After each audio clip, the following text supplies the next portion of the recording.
2023 పద్మ అవార్డ్స్లో చిరంజీవి గారికి పద్మవిభూషణ్ అవార్డు వచ్చిన విషయం మనందరికీ తెలిసిందే. చిరంజీవి గారు అవార్డు రావడంతో ఫ్యామిలీ సభ్యులందరూ కలిసి ఘనంగా పార్టీని ఏర్పాటు చేశారు.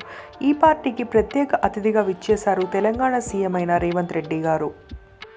పద్మవిభూషణ్ పురస్కారానికై మెగాస్టార్ చిరంజీవి గారిని అభినందించి తమ ఫ్యామిలీ సభ్యులందరితో కలిసి ఎంతో సరదాగా ముచ్చటించారు రేవంత్ రెడ్డి గారు.